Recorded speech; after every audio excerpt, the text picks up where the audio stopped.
Alright, this is going to be a fun one. So in this video, I'm going to show you how to map out one of Vasco da Gama's routes. So I'm going to set up a new project here. We'll create a new map comp, click next. I'm going to go ahead and choose Bing Aerial Imagery, create new map comp. Now I actually have a reference image that I pulled from Encyclopedia Britannica, which shows one of his routes here. It shows his first voyage to India between 1497 and 1499. Now let's break this down step by step. So first I'm going to grab this image and I'm going to bring it into the map composition here. And what I want to do is georeference it. So I want to line it up with the existing map comp imagery. So with the map comp, I'm going to zoom in to Africa here. And now I'm going to grab this image, bring it to the top, and hit T to show the opacity, and then hold Shift and hit S to show scale. Now I need to line up the map loosely at a specific location so that I can move the anchor point to that location and start to try to georeference this and make sure that everything's lined up perfectly. So first I'm going to bring the opacity down so we can see the underlying geolayers map. And then I'm going to hold Control and hit Finalize. So we got some high-res imagery that we can look at here. And I'm going to use the Horn of Africa as a reference to line these up. So I'm going to grab my anchor point tool. And with my reference image, I'm going to go grab the anchor point and move it to the Horn of Africa. And I'm doing this so that when I scale it, I know that it's going to scale from this exact location. And any rotations, it's just a good point of reference. With that in place, now I'm going to line up the image with the geolayers map imagery here, something like that. And now you can see I just need to scale it up a little bit. So grab scale here. Now to do some fine-tune scaling, you can hold Control. And now this is looking great. I'm going to turn up the opacity and we can just toggle the visibility on and off to see here. And this is looking great. Now I actually want to attach it to my map. For that, I will grab the parent pick whip and attach it to the anchor, the map comp anchor here, and then I'll set it to 3D. And now this image is attached. So if I decide to zoom the map and reposition it, it's always going to stay attached. Be aware that if you're doing all this work and you have an image that takes a long time to georeference, be sure that you connect it to your map, because if you do all that georeferencing work and then you zoom out, move around, you can cause yourself a big headache. One other kind of cool thing that you can do is you can actually turn this image into a map feature. So you can grab the image layer here and go over and click Add Features to Browser, Feature from Layer. And now check this out. It actually creates a little square shape. Now, why would you want to do this? Well, let's say you zoom out and you're over here and you want to perfectly frame this up. You can just double click on the map feature now, which is very cool. And also, if you're looking at the map here, you can now look at the feature properties and it's going to show you the area, circumference, some pretty cool data points here that you might want to look at. All right, now with this selected, I'm going to use this to trace out this path. So I'm going to go grab my pen tool. I'm going to make sure I don't have any other layers selected. And I'm going to go over here and just start to trace this out loosely. You can see that it starts here and it goes this way via these arrows here and goes around. And this is going to take a little bit of time. So I'm going to speed this up. So if it looks like I'm going insanely fast, it's because I've sped it up in post here. Now as I place these points, I'm clicking and dragging to make sure that they have these little Bezier handles. Also, if you click and drag and then hold Alt, you can move them independently. Now at the end here, it's important not to close the path by clicking on the first path. You want to keep it separate. So click it over here and then kind of drag it over this way, because if you close the path, it's going to cause some problems a little bit later on. All right, so I've drawn this path now and it's not actually attached to the map. So one thing that I probably should have done is I could have gone over here and clicked Create Shape Layer to draw on, and that's a great way to automatically have it attached to the map as I draw it out. However, this is still in place now, and what I can do is click Add Features to Browser and create a feature from layer, and now I have the actual path here. And so if I move it around, I can just redraw it straight from here. However, I do want to attach this one, so I'm going to go ahead and attach it here. Turn it to 3D. I'll call this one Vasco da Gama Route Original, just so if I need to come back at any point and make any changes, I'll know where it's at. I'm gonna go ahead and lock this off. And I'm gonna redraw this route with my new map feature over here. So to do that, I need to select an actual layer style. So let's just do a simple white path right now. I'm gonna go ahead and just select one of these defaults here. I'm gonna go to Edit Styles to see, let's turn up the width a little bit, maybe 14.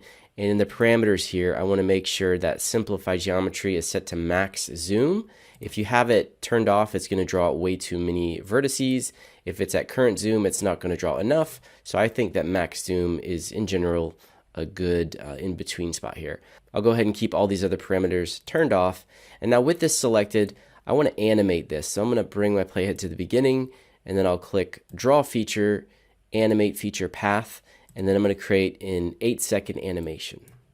And that draws out the route here. And to see this, I'm going to turn off our reference image. Go ahead and lock that off as well so we don't grab it. Now if I play this back, we should see a route animating on screen. There we go.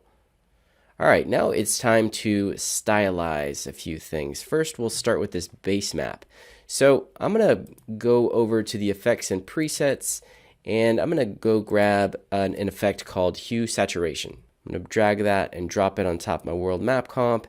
I'm going to completely desaturate this. I'm going to bring master saturation down to -100, and then I'm going to start to pump up the lightness just so that it gives me this look here. So we'll do something like 70. I want to add a little bit of texture to this, maybe change the color a little bit. So I have this texture image here, which is just some old paper.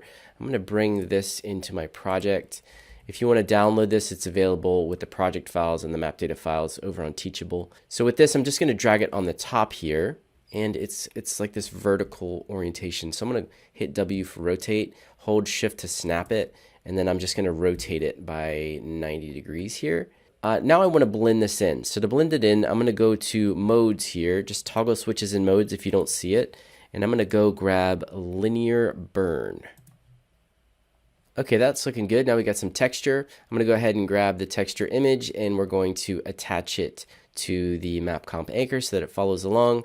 And now I will toggle 3D button on. I think I'm actually going to add a vignette as well. So we'll go to CC vignette right here. I'm going to apply this directly to the world map comp.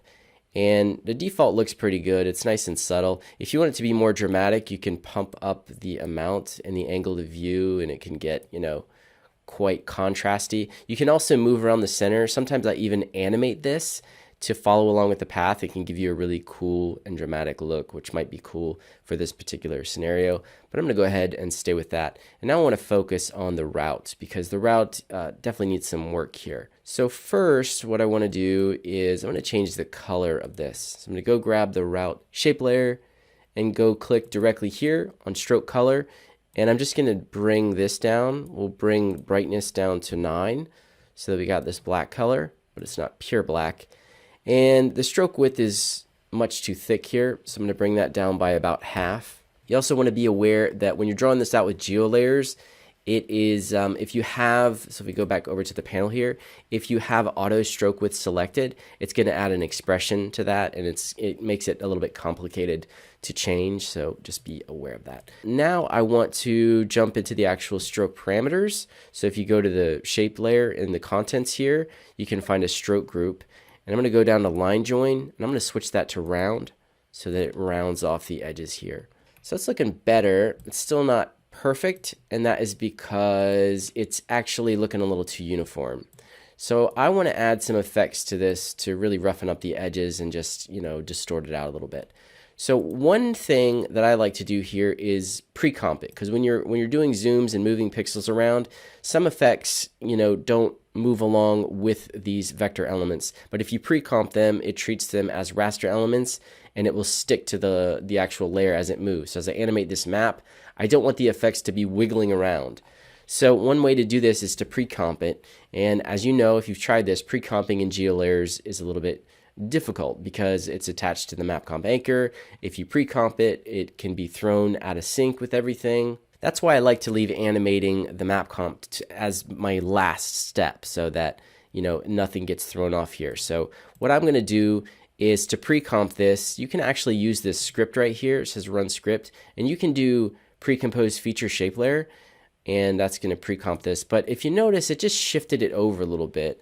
And I find this is not perfect. This is one of the problems with this script. And now if I even jump in here, you'll notice that with the pre-comp, it goes straight to the edges. So as you apply effects, sometimes they'll bleed out over, which isn't perfect. It's not a perfect scenario, because then if you try to change the composition here, it really throws everything completely out of whack. So I'm going to go ahead and undo this. What I like to do is I like to turn off 3D, and then I like to disconnect this so that then you can manually pre-comp this. So go to Layer, Pre-compose, and we'll just have this named Vasco da Gama route. And the reason you detach it from the parent, you detach the parent, you turn off 3D, is so that this stays in place here. And now your pre-comp can be reattached to the map comp anchor, and then